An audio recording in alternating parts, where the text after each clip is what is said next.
Yeah, so first and foremost, I kind of wrote a speech.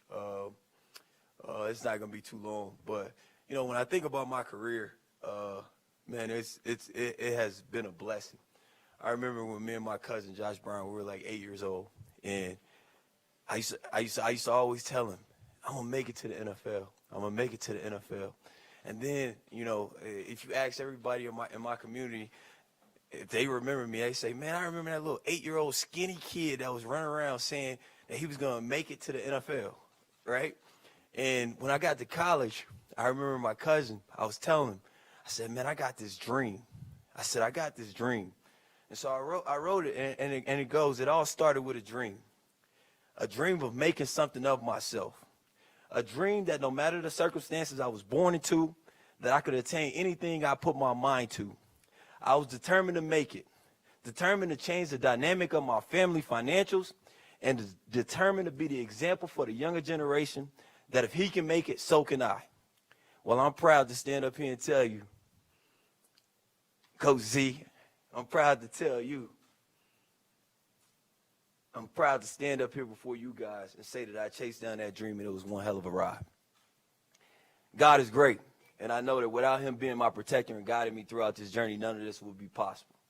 To every coach and player that I had the privilege of playing with or to be coached by, thank you.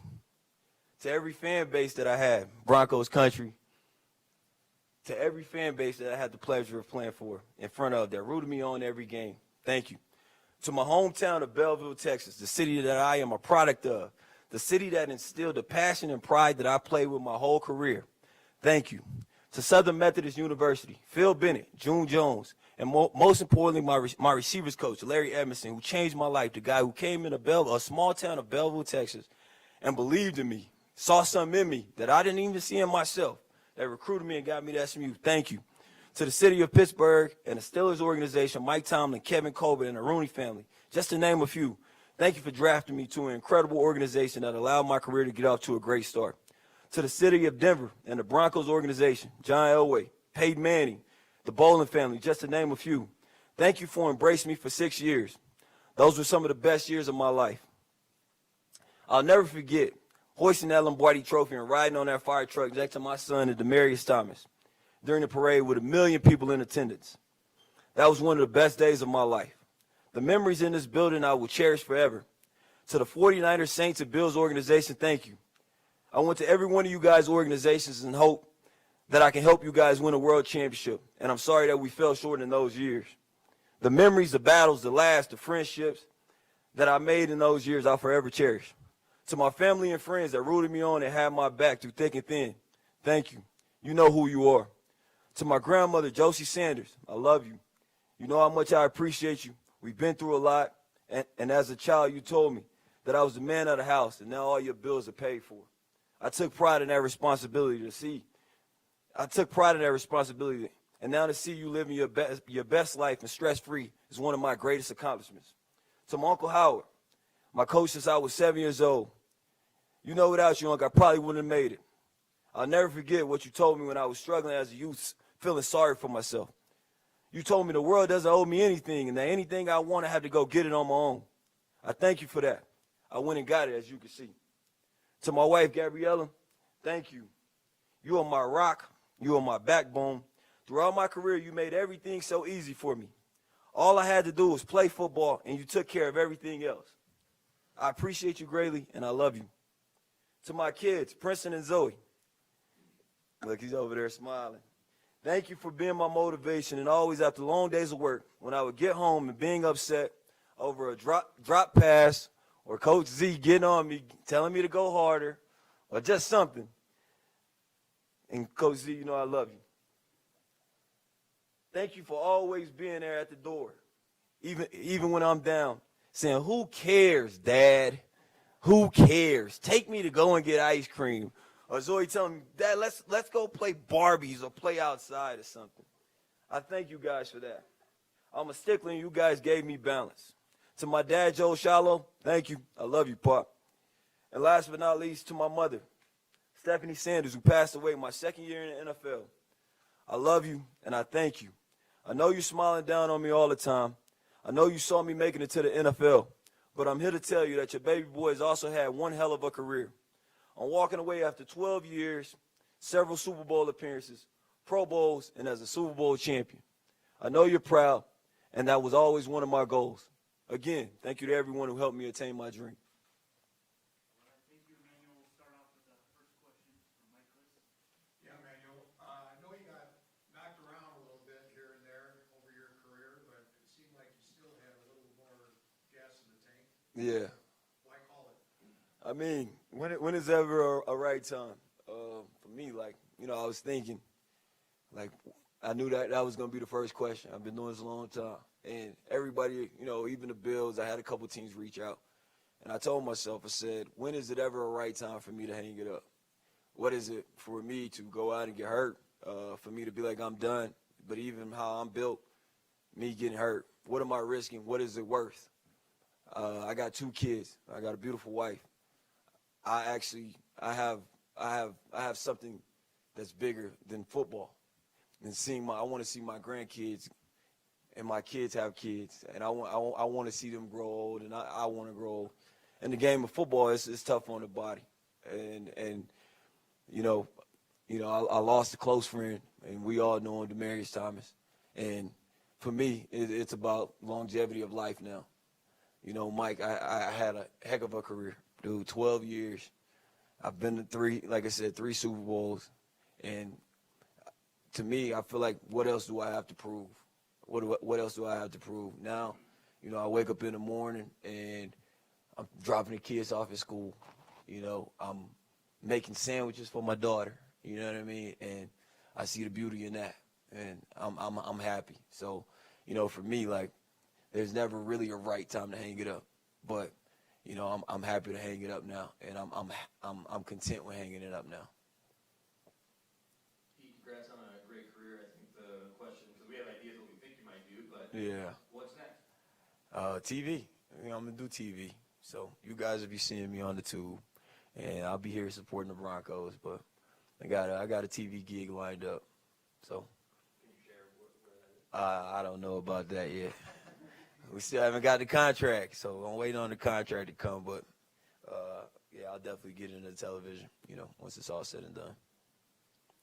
Emmanuel, just looking at that photo, how much does that mean to you? Oh man. Oh man, it means a lot. Man, that dude has helped me out so much, and just great memories. One of my fondest memories is just me and him out there on the practice field and just hearing his laugh, and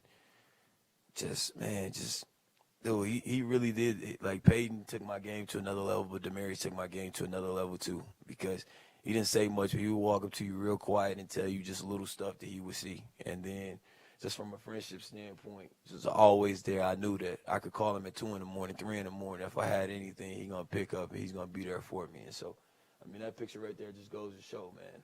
I feel like, I can't talk about it enough. When we were here in 2014, it's only 3 receivers in the history of the NFL that's ever went over 3,000 yards together. So that just goes to show what type of bond we had, what type of friendship we had, what type of relationship we had. For only 3 receivers in the history of the NFL to go over 3,000 yards, that's a bond that's unbreakable. That's 2 brothers coming together trying to do something special. In the following year, we were able to win a Super Bowl. So the energy that me and him had is unmatched. It's unmatched, and it goes to show. The stats will tell you that. Emmanuel, right here. First off, congratulations on an illustrious career. When you look back as a football player, but also as a man, when you look at your legacy and intertwine those 2 together, what describes it? Man, look at me.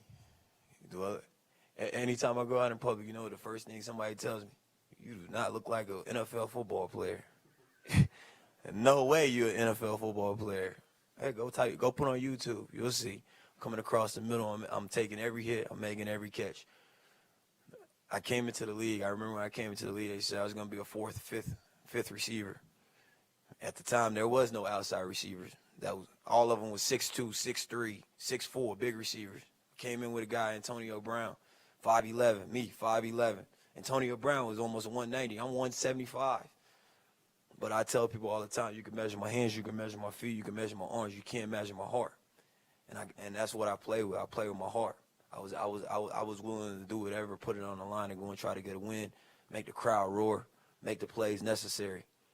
And truthfully, the motivation was to buy my grandma a house, get my grandma out of poverty. It was a lot of stuff that was built in within me, that 175 pounds, that was the weight that people didn't see on my shoulders, and that's how I played the game. But like I said, I don't look like your normal NFL. Well, now I probably do, but back then they would say, "Oh, he's a slot receiver." But I made the transition to the outside, and I came here, and we did something special. Emmanuel, a couple of things. You mentioned what the Broncos meant to you. What did the city of Denver coming into the time? Do you ever think back on what might have happened if you hadn't been sitting in Kansas City on that free agent? Oh man. Denver had to make that call? I mean, this is God's plan. This is God's plan. I remember when I was like 16. I'm from Belleville, never ever been out of the state, and I went to this church retreat out here called Cricket Creek in Colorado, and that's the first time that I had God be my Lord and Savior. I literally,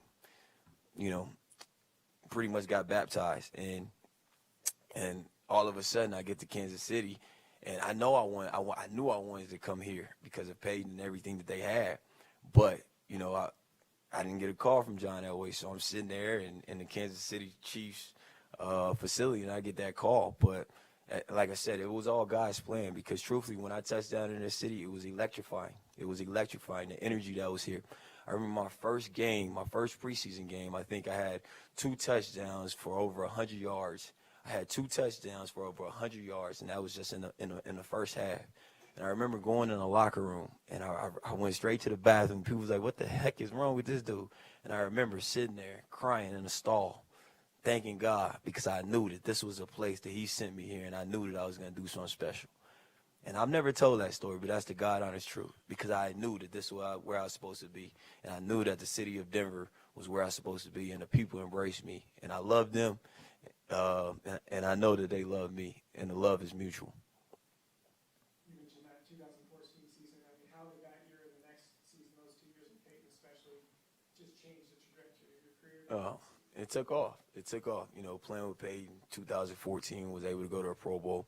2015 went to the Super Bowl, and then he retired, and it was tough. But still had some good years around here with Trevor Siemian. 16 went to the Pro Bowl, but 14 and 15, I think, when I touched down in this city was already on fire. In 2013, they had one of the most prolific offenses in the history of the NFL. So I knew what I was going to be able to do. But coming here in 14 with the key, T.J. Ward, DeMarcus Ware, that free agency class, I mean, you got to think we were sitting around playing dominoes, having the time of our lives, but winning games. I mean, it was some of the best years of my life, if not, or my career, if not the best. So those times and those moments I'll never forget. I'll always cherish those times.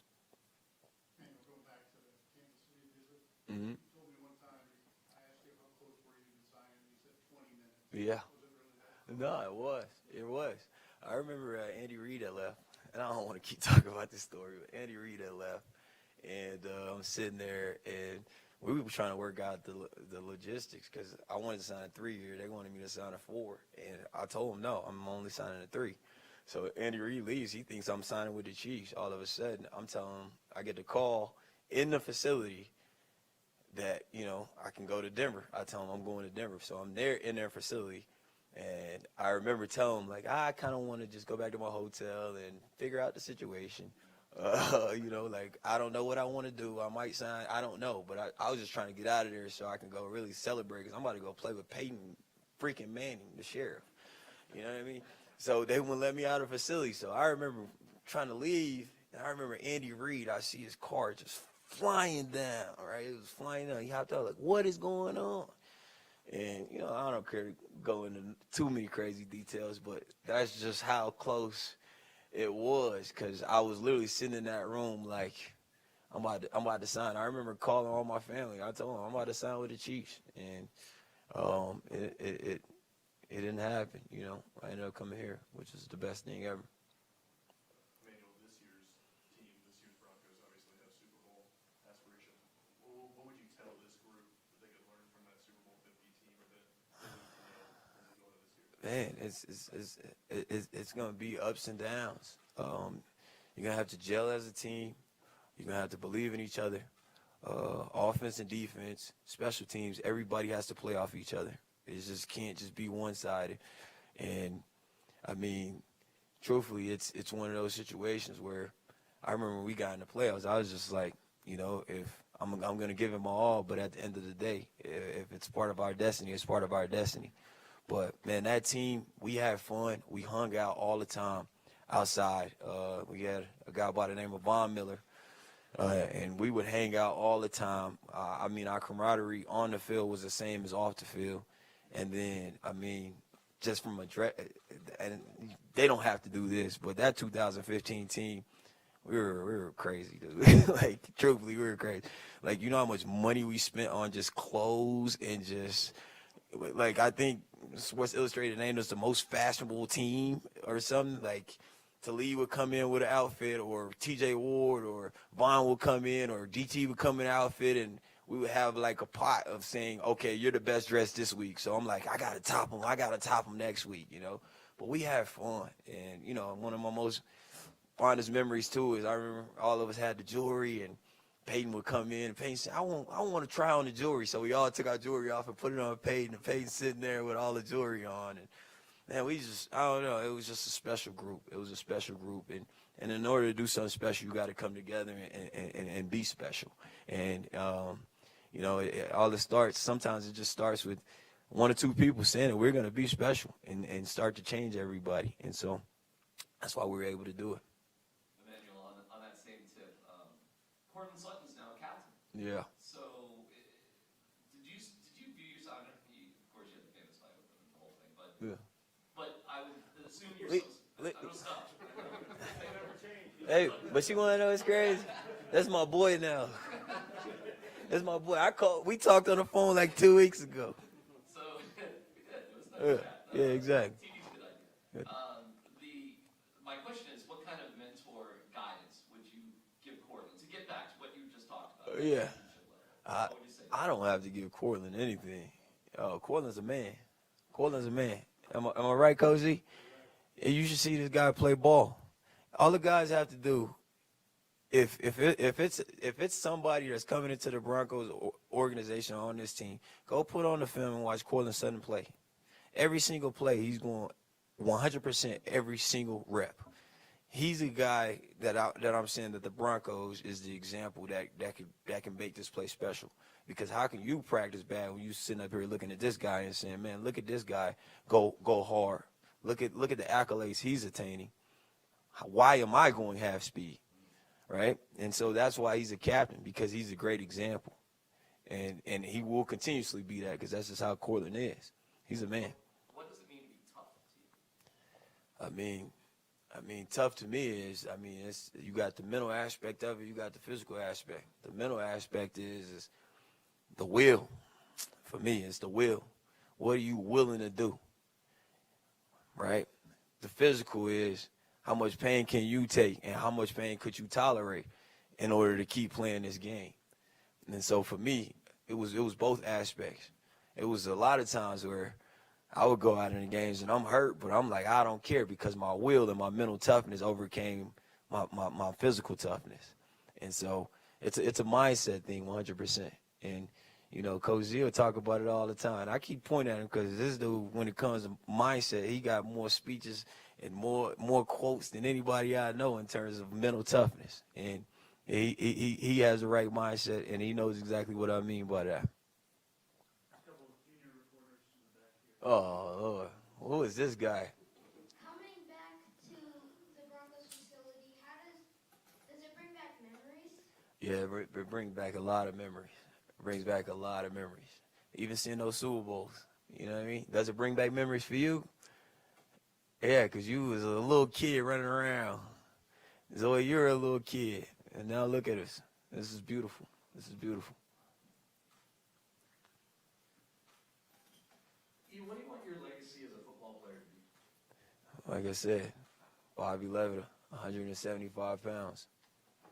There's not too many cats that's like me. There's not too many cats that's like me. I'm different.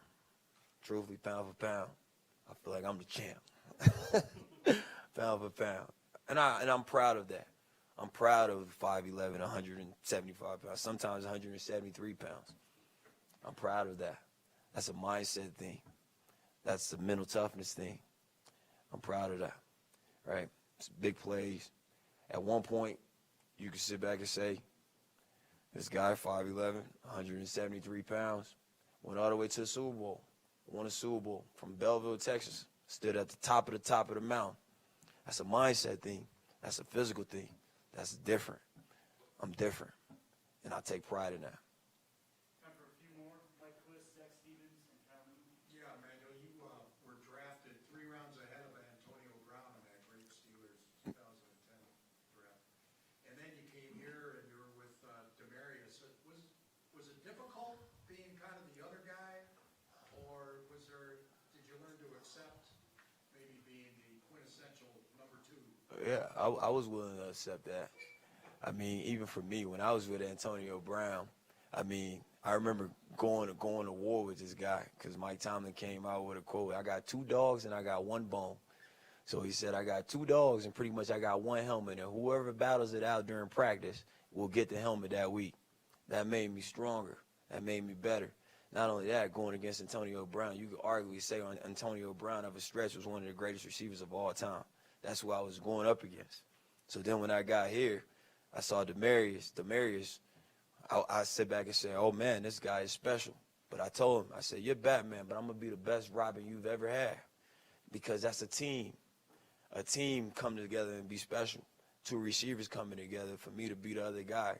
Yeah, some people would argue the Broncos got 2 number 1 guys because we're a team. We were able to attain something special. 14, 3,000 yards, 15 going to the Super Bowl because I don't have an ego. I'm okay.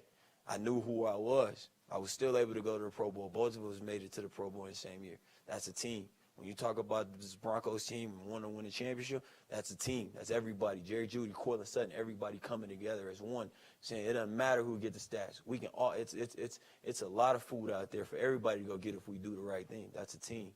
And truthfully, like, I'm blessed to be able to play with those 2 guys. It was a blessing to play with those 2 guys, 2 of the best receivers in our generation I played with. And it was amazing to see them go to work every day. And I hope that they say the same thing about me. Emmanuel, you're going to be a TV analyst. Can we get your first take on the 2022 Broncos with Russell Wilson? 2022 Broncos. Let's ride. Oh, what he said? Let's ride. Let's ride.